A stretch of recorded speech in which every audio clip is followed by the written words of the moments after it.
शौहर, आपको शायद याद होगा कि अब्बा जान मुहम्मदुर रसूलुल्लाह सल्लल्लाहु अलैहि वसल्लम ने हमारी शादी के वक्त यह कपड़ा मुझे तोहफे के रूप में दिया था। यह एक बहुत बरकत वाला कपड़ा है। मेरा दिल नहीं चाहता कि मैं इसे बेच दूं, लेकिन चूंकि हमारे घर में 3 दिन से कोई खाना नहीं है, इसलिए मैं आपको यह बरकत वाला कपड़ा दे रही हूँ। आप इसे बाजार में बेचकर इसकी कीमत से कुछ खाना खरीद लाइए। हजरत अली रजी अल्लाह तआला अन्हु उस कपड़े को लेकर बेचने के लिए बाजार की तरफ चल पड़े। हजरत अली रजी अल्लाह तआला अन्हु बाजार की ओर चल पड़े। वह कपड़े को लेकर बाजार पहुंचे और उसे बेचने के लिए कई खरीदारों को दिखाया, लेकिन कपड़ा बहुत पुराना होने के कारण कोई इसे खरीदने में दिलचस्पी नहीं दिखा रहा था। इस वजह से हजरत अली रजी अल्लाह तआला अन्हु बेहद निराश हो गए। तब उन्होंने अल्लाह रब्बुल आलमीन से फरियाद की, ऐ रब्बुल आलमीन, यह कपड़ा बहुत पुराना है, इसलिए इसे खरीदने के लिए कोई ग्राहक नहीं मिल रहा है। आज 3 दिन हो गए हैं। नबी जी सल्लल्लाहु अलैहि वसल्लम की प्यारी बेटी हजरत फातिमा रजी अल्लाह तआला अन्हा और हसन हुसैन बिना खाए हैं। ऐ रब्बुल आलमीन, अगर आज मैं यह कपड़ा बेचकर इसके बदले खाना लेकर घर नहीं जा सका तो आज भी उन्हें भूखा रहना पड़ेगा। आप इस कपड़े को खरीदने के लिए कोई ग्राहक भेज दें। हजरत अली रजी अल्लाह तआला अन्हु की इस दुआ के बाद एक खरीदार आया और उसने उनसे पूछा, अली, क्या तुम यह कपड़ा बेचना चाहते हो? हजरत अली रजी अल्लाह तआला अन्हु ने कहा, जनाब, मैं तो यह कपड़ा बेचने के लिए ही बाजार में लाया हूं। तब उस खरीदार ने पूछा, तुम इसे कितने में बेचोगे? हजरत अली जानते थे कि यह कपड़ा बहुत पुराना है और इसकी कीमत अधिकतम 1 या 2 दिरहम हो सकती है, इसलिए उन्होंने कोई कीमत न मांगते हुए कहा, जनाब, आपकी जो मर्जी हो उतनी कीमत दे दें, मैं खुद इसकी कोई कीमत नहीं मांग रहा हूं। तब उस खरीदार ने कहा, मैं इस कपड़े को 6 दिरहम में खरीदना चाहता हूं, क्या तुम इसे बेचने के लिए राजी हो? हजरत अली रजी अल्लाह तआला अन्हु खुशी से राजी हो गए और बोले, जनाब, आप 6 दिरहम में इस कपड़े को खरीद सकते हैं। इसके बाद खरीदार ने हजरत अली रजी अल्लाह तआला अन्हु को 6 दिरहम दिए और हजरत अली ने उसे वह कपड़ा सौंप दिया। उधर अल्लाह रब्बुल आलमीन के कुछ फरिश्ते एक दूसरे फरिश्तों से कहने लगे, नबी जी सल्लल्लाहु अलैहि वसल्लम के सहाबा बहुत दानशील होते हैं। वे हर हाल में, चाहे खुशी हो या तकलीफ, दान करते हैं। यह सुनकर दूसरी टीम के फरिश्तों ने कहा, यह सही है कि अल्लाह के नबी के सहाबा दान करते हैं, लेकिन वे हर स्थिति में दान नहीं करते। वे तभी दान करते हैं जब उनके पास कुछ होता है, और अगर उस चीज की उन्हें खुद जरूरत होती है तो वे उसे दान नहीं करते। फरिश्तों के इस विवाद को हल करने के लिए अल्लाह रब्बुल आलमीन ने कहा, ऐ मेरे फरिश्तों, आपस में विवाद मत करो। इस बात की परीक्षा करने के लिए शेर खुदा अली के पास जाओ। उसने 6 दिरहम में एक कपड़ा बेचा है और उसे इन 6 दिरहम की बहुत जरूरत है। तुम अली से जाकर वही 6 दिरहम मांगो और देखो कि क्या वह तुम्हें देता है या नहीं। इससे तुम्हारा विवाद सुलझ जाएगा। अल्लाह रब्बुल आलमीन के इस निर्देश के बाद एक फरिश्ता फकीर के भेष में हजरत अली रजी अल्लाह तआला अन्हु के पास पहुंचा।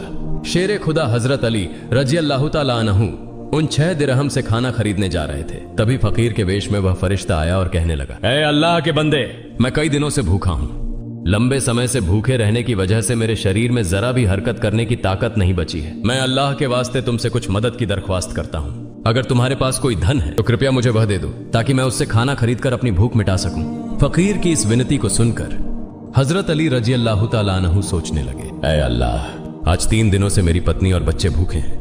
3 दिन बाद मेरी पत्नी फातिमा ने मुझे एक कपड़ा दिया ताकि उसे बेचकर मैं उनके लिए खाना खरीद कर लाऊं, लेकिन अब अल्लाह का एक असहाय बंदा मुझसे भीख मांग रहा है। अब मैं क्या करूं? क्या मैं अपनी पत्नी और बच्चों के लिए खाना खरीदूं या इस फकीर को दान कर दूं? आखिरकार उन्होंने यह फैसला किया कि वे यह धन फकीर को दान कर देंगे। फिर उन्होंने सोचा, अल्लाह मेरा सर्वोत्तम संरक्षक है, इस फकीर को मैं 6 दिरहम दान कर देता हूं और फिर अल्लाह रब्बुल आलमीन मेरे लिए बेहतर व्यवस्था कर देंगे। फिर उन्होंने वह 6 दिरहम उस फकीर को दान कर दिए। इसके बाद हजरत अली बहुत चिंतित और परेशान मन से आगे बढ़ने लगे। इतने में एक व्यक्ति उनके सामने आया जो एक लाल घोड़ा लेकर आया था। उसने हजरत अली रजी अल्लाह तआला अन्हु से कहा, हे शेर खुदा अली, क्या आप मुझसे यह लाल घोड़ा खरीदना चाहते हैं? तब हजरत अली रजी अल्लाह तआला अन्हु ने कहा, मैं यह घोड़ा आपसे कैसे खरीदूं? मेरे पास तो कोई पैसा नहीं है। उस व्यक्ति ने जवाब दिया, हे शेर खुदा हजरत अली, मैं यह घोड़ा आपको उधार में बेच दूंगा। आप इसे लेकर व्यापार कीजिए और जब व्यापार में लाभ हो तो मुझे मेरी कीमत चुका दीजिए। हजरत अली रजी अल्लाह तआला अन्हु ने सोचा, चूंकि वह मुझे उधार में यह घोड़ा बेच रहा है तो इसे लेने में कोई समस्या नहीं होनी चाहिए। फिर हजरत अली रजी अल्लाह तआला अन्हु ने पूछा, आप इस घोड़े की कीमत कितनी मांग रहे हैं? उस व्यक्ति ने कहा, मैं यह घोड़ा आपको 100 दिरहम में बेच रहा हूँ। हजरत अली रजी अल्लाह तआला अन्हु ने उस घोड़े को 100 दिरहम के बदले खरीद लिया। फिर वह उस घोड़े को बेचने के लिए बाजार में ले गए। जब हजरत अली रजी अल्लाह तआला अन्हु उस घोड़े को बेचने के लिए बाजार पहुंचे तो एक व्यक्ति उनके पास आया और उनसे पूछा, हे शेर खुदा हजरत अली, क्या आप यह घोड़ा बेचना चाहते हैं? हजरत अली रजी अल्लाह तआला अन्हु ने कहा, भाई, मैं तो यह घोड़ा बेचने के लिए ही बाजार में लाया हूँ। उस व्यक्ति ने पूछा, आप इसे कितने दिरहम में बेचेंगे? हजरत अली रजी अल्लाह तआला अन्हु ने अपनी ओर से कोई कीमत न लगाते हुए कहा, आप इसे कितने दिरहम में खरीद सकते हैं? उस व्यक्ति ने कहा, मैं इसे 160 दिरहम में खरीदना चाहता हूँ। हजरत अली रजी अल्लाह तआला अन्हु ने सोचा, मैंने यह घोड़ा 100 दिरहम में खरीदा है और वह मुझे 160 दिरहम देना चाहता है, तो इसमें मुझे 60 दिरहम का लाभ होगा। तब हजरत अली रजी अल्लाह तआला अन्हु ने कहा, भाई मैंने यह घोड़ा तुम्हें 160 दिरहम के बदले बेच दिया। उस व्यक्ति ने 160 दिरहम देकर हजरत अली रजी अल्लाह तआला अन्हु से घोड़ा खरीद लिया। हजरत अली रजी अल्लाह तआला अन्हु ने उस व्यक्ति को 100 दिरहम चुकाए जिससे उन्होंने घोड़ा खरीदा था और उनके पास 60 दिरहम बच गए। उन्होंने 6 दिरहम अल्लाह की राह में दान किए थे। अल्लाह रब्बुल आलमीन ने हजरत अली रजी अल्लाह तआला अन्हु को उनके दान के बदले 10 गुना बढ़ाकर 60 दिरहम लौटा दिए। फिर शेर खुदा हजरत अली रजी अल्लाह तआला अन्हु ने उन 60 दिरहमों से ढेर सारा खाना खरीद कर घर की ओर रुख किया। जब वह ढेर सारे खाने के साथ घर लौटे तो हजरत फातिमा रजी अल्लाह तआला अन्हा ने उनसे पूछा, हे अली, मैंने तुम्हें जो कपड़ा बेचने के लिए दिया था उसकी कीमत से तो इतना सारा खाना खरीदना संभव नहीं है, फिर तुमने इतना सारा खाना खरीदने के लिए पैसा कहां से पाया?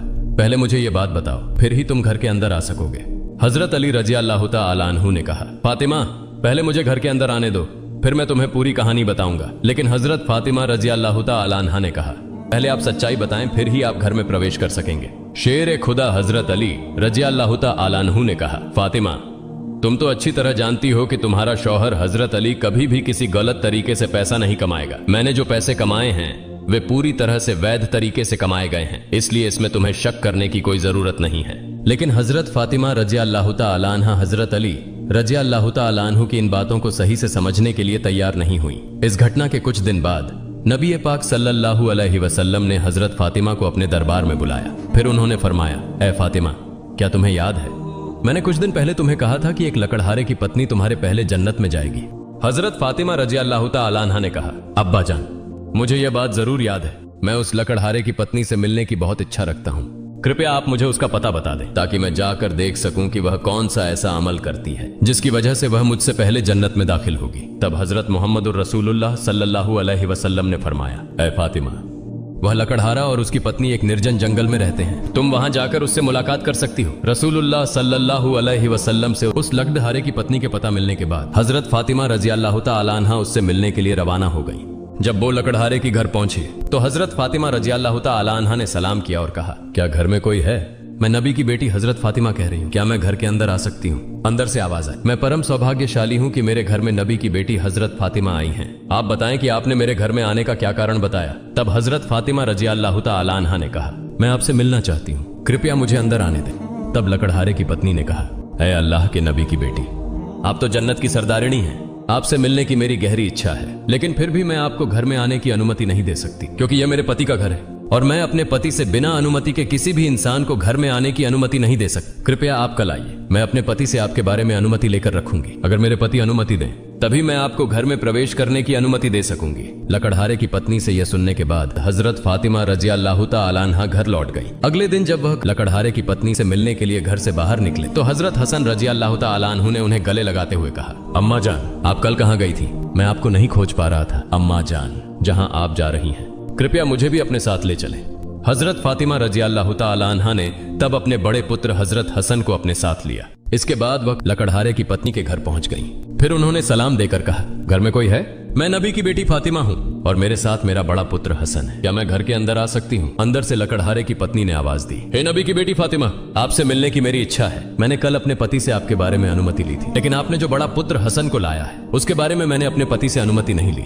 इस कारण से मैं आपको घर में प्रवेश करने की अनुमति दे सकती हूँ, लेकिन आपके पुत्र हसन को अनुमति नहीं दे सकती। कृपया आप कल आइए, आपके पुत्र हसन के बारे में मैं अपने पति से अनुमति लेकर रखूंगी। लकड़हारे की पत्नी से सुनकर हजरत फातिमा रजी अल्लाह तआला अन्हा फिर से घर लौट गई। अगले दिन जब वह लकड़हारे की पत्नी से मिलने के लिए फिर से निकलने वाली थी तब उनके छोटे पुत्र हजरत हुसैन रजी अल्लाह तआला अन्हु ने उन्हें गले लगाते हुए कहा, अम्मा जान, आप 2 दिनों से कहां जा रही हैं? मैं आपको नहीं खोज पा रहा हूं, आज आप मुझे भी साथ ले चले। हजरत फातिमा रजी अल्लाह तआला अन्हा ने तब अपने दोनों पुत्र हजरत हसन और हुसैन को अपने साथ लेकर फिर से वह लकड़हारे के घर की ओर चल पड़े। बाहर से उन्होंने सलाम देकर कहा, घर में कोई है? मैं नबी की बेटी फातिमा हूं और मेरे साथ मेरे दोनों पुत्र हसन और हुसैन हैं। घर के भीतर से लकड़हारे की पत्नी ने आवाज देकर कहा, हे नबी की बेटी फातिमा, आपसे मिलने की इच्छा मेरे मन में है। कल मैंने आपके और आपके बड़े बेटे हसन के बारे में अपने पति से अनुमति ली थी, लेकिन आपके छोटे बेटे हुसैन के बारे में मैंने किसी भी अनुमति नहीं ली है। कृपया आज भी आप लौट जाएं और कल आप आइए, कल मैं आप तीनों के बारे में अनुमति ले लूंगी। लकड़हारे की पत्नी की यह बात सुनकर हजरत फातिमा रजी अल्लाह ताला अन्हा फिर से घर लौट गईं। अगले दिन फातिमा रजी अल्लाह ताला अन्हा फिर से लकड़हारे की पत्नी के घर आईं। तब लकड़हारे की पत्नी ने उन्हें घर में प्रवेश करने की अनुमति दे दी। हजरत फातिमा रजी अल्लाह ताला अन्हा घर में प्रवेश करते ही देखती हैं कि लकड़हारे की पत्नी बैठी हुई है और उसके साथ एक लकड़ी, एक मोटी रस्सी और एक पानी का बर्तन रखा हुआ है। ये देखकर हजरत फातिमा रजी अल्लाह ताला अन्हा ने उससे पूछा, आप इन चीजों के साथ क्यों बैठी हैं? तब लकड़हारे की पत्नी ने कहा, सारे दिन मेहनत करने के बाद जब मेरा पति घर आएगा तो शायद उसे वजू करने की जरूरत होगी या पानी पीने की आवश्यकता होगी। मैं नहीं चाहती कि मेरा थका हुआ पति पानी के लिए थोड़ी सी भी मेहनत करे, इसलिए जैसे ही पानी की जरूरत होगी मैं उसे तुरंत पानी पहुंचाना चाहती हूँ। इसी वजह से मैं पानी लेकर बैठी हूँ। हजरत फातिमा रजी अल्लाह ताला अन्हा ने फिर पूछा, हे बहन, तो तुम इस लकड़ी के साथ क्यों बैठी हो और इस रस्सी की क्या जरूरत है? लकड़हारे की पत्नी ने कहा, अगर मेरे पति किसी कारण से मुझसे नाराज हो जाएं और मुझे सजा देने का इरादा करें तो उन्हें एक लकड़ी की जरूरत होगी और मुझे बांधने के लिए एक रस्सी की जरूरत पड़ेगी। मैं नहीं चाहती कि ये चीजें खोजने में मेरे पति को कोई कठिनाई हो, इसलिए मैं इन चीजों को अपने सामने रखकर बैठी हूँ ताकि जब भी वह मुझे किसी कारण से सजा देना चाहे उनके सामने लकड़ी और रस्सी मौजूद हो। हजरत फातिमा रजी अल्लाह ताला अन्हा इस लकड़हारे की पत्नी के समर्पण से हैरान रह गईं। फिर उन्होंने उसके बारे में कुछ नहीं कहा और नबी करीम सल्लल्लाहु अलैहि वसल्लम के पास वापस लौट आईं। रसूलुल्लाह सल्लल्लाहु अलैहि वसल्लम ने फातिमा से पूछा, फातिमा, क्या तुम उस लकड़हारे की पत्नी से मिली हो? फातिमा ने कहा, अब्बा जान, मैं उससे मिली हूं। नबी करीम सल्लल्लाहु अलैहि वसल्लम ने पूछा, तुमने क्या देखा? हजरत फातिमा रजी अल्लाह ताला अन्हा ने कहा, वह महिला बहुत पतिभक्त है। तब मोहम्मदुर रसूलुल्लाह सल्लल्लाहु अलैहि वसल्लम ने कहा, फातिमा, तुम्हारे लिए उससे सीखने के लिए बहुत कुछ है। हजरत फातिमा रजी अल्लाह ताला अन्हा ने तब कहा, अब्बा जान, मैं उससे क्या क्या शिक्षा ग्रहण कर सकती हूँ और वह कैसे मेरे पहले जन्नत में जाएगी? कृपया इस बारे में मुझे समझाए। रसूलुल्लाह सल्लल्लाहु अलैहि वसल्लम ने कहा, हे फातिमा, सुनो, कुछ दिन पहले तुमने अपने पति अली को एक पुराना कपड़ा बेचने के लिए दिया था। हजरत अली ने उस कपड़े को बेचकर तुम्हारे लिए बहुत सारा खाना लाया था, लेकिन तुमने संदेह किया कि हजरत अली ने यह सभी चीजें वैध तरीके से कमाई हैं या नहीं, इसलिए तुमने अपने पति को घर में प्रवेश नहीं करने दिया और विभिन्न सवाल पूछकर उन्हें तकलीफ दी, जबकि तुम जानती थी कि तुम्हारा पति हजरत अली कभी भी अवैध तरीके से कमाई नहीं करता। हे फातिमा, जब तुमने अली को वह कपड़ा बेचने के लिए दिया तो हजरत अली उसके लिए कोई खरीदार नहीं ढूंढ पा रहे थे। तब अल्लाह रब्बुल आलमीन ने अपने फरिश्ते मिकाइल को उस कपड़े को खरीदने के लिए भेजा। अल्लाह का फरिश्ता मिकाइल ने वह कपड़ा अली से 6 दिरहम के बदले खरीद लिया। इसके बाद एक और फरिश्ता हजरत अली से उन 6 दिरहमों की भिक्षा मांगने आया। अली ने उन 6 दिरहमों को अल्लाह के रास्ते में दान कर दिया। फिर वह चिंतित मन से घर लौट रहा था। तभी फरिश्ता जिब्राइल ने हजरत अली को एक लाल घोड़ा 100 दिरहम के बदले उधार बेच दिया। हजरत अली ने उस घोड़े को लेकर बाजार में गए और फरिश्ता इसराफिल ने हजरत अली से वह घोड़ा 160 दिरहम के बदले खरीद लिया। अल्लाह रब्बुल आलमीन ने 6 दिरहम के बदले हजरत अली को 10 गुना बढ़ाकर 60 दिरहम दिए और उसी पैसे से हजरत अली ने तुम्हारे लिए बहुत सारा खाना खरीदा था। फातिमा, सुनो, जिस कपड़े को हजरत अली ने बेचा था, अल्लाह रब्बुल आलमीन ने उस कपड़े को जन्नत में सुरक्षित रखा है और जिस घोड़े से हजरत अली ने कारोबार किया था वह घोड़ा भी अल्लाह रब्बुल आलमीन ने जन्नत में सुरक्षित रखा है। कल कयामत के दिन जब तुम जन्नत में प्रवेश करोगी तब तुम उस घोड़े पर बैठी होगी और वह कपड़ा घोड़े की लगाम होगी और वह लगाम पकड़कर वही लकड़हारे की पत्नी होगी। लगाम पकड़े रहने के कारण वह तुम्हारे पहले जन्नत में प्रवेश करेगी और तुम उसके बाद जन्नत में प्रवेश करोगी। लकड़हारे की पत्नी की अद्वितीय पति भक्ति के कारण ही उसे यह सम्मान प्राप्त हुआ है। प्रिय दोस्तों, आज के लिए इतना ही। हजरत फातिमा रजी अल्लाह ताला अन्हा के जीवन के महत्वपूर्ण विषयों पर अगले पाठ के लिए यदि आप चाहें तो कमेंट बॉक्स में जरूर लिखें। इंशाअल्लाह जल्द ही इस वीडियो के अगले भाग के साथ उपस्थित होऊंगा।